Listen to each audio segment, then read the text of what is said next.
Donald Trump के Iran को खुली चुनौती दे दी है। बड़ी जानकारी आपको दे दें कि अमेरिका के राष्ट्रपति डोनाल्ड ट्रंप ने ईरान को खुली चुनौती दे दी है। अगर गोली चली तो अमेरिका भी जवाबी फायरिंग करेगा।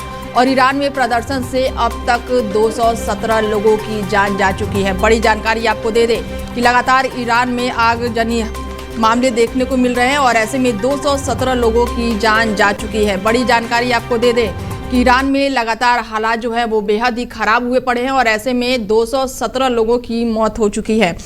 और हमारे साथ गौरव जी हैं, उनसे जानते हैं कि किस तरीके से ये देख रहे हैं, क्योंकि ईरान में पिछले कुछ समय से लगातार हालात जो है वो बेहद ही बदतर हुए पड़े हैं। आगजनी के मामले सामने आ रहे हैं और ऐसे में 270 लोगों की जान जा चुकी है। गौरव जी, क्या कुछ कहेंगे?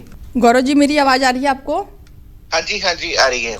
ईरान को लेकर क्या कुछ कहेंगे, क्योंकि बहुत समय से यहाँ पर हमले भी हो रहे हैं, आगजनी के मामले सामने आए, ऐसे में अब 217 लोगों की जान जा चुकी है, क्या कुछ कहेंगे?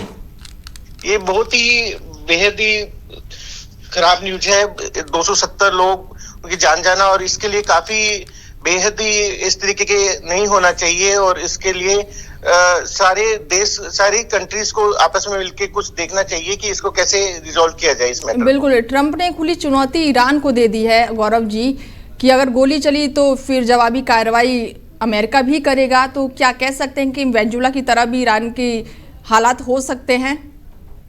अभी यूएस से इतना नहीं कर पाएगा ईरान के लिए ऐसा। वेनेजुएला का करना थोड़ा इनके लिए आसान था, लेकिन ईरान के ऊपर इस तरीके का कुछ करना बड़ा मुश्किल है।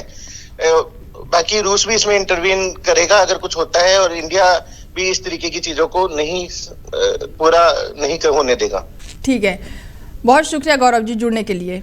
ईरान में कई जगह आगजनी का मामला सामने आया, ऐसे में अब तक कम से कम 62 लोगों की मौत हो चुकी है और 2300 से अधिक लोगों की गिरफ्तारी की जा चुकी है। तो वहीं एक रिपोर्ट में कहा गया है कि प्रदर्शनकारियों पर गोली चलाई जा रही है और एक डॉक्टर का हवाला देते हुए ये भी कहा गया है कि 6 अस्पतालों में ही अब तक कम से कम 217 प्रदर्शनकारियों की मौत हुई है। जबकि सरकारी मीडिया लगातार जो प्रदर्शनकारियों को आतंकी और तोड़फोड़ करने वाले बताकर कार्रवाई का माहौल बना रहे हैं।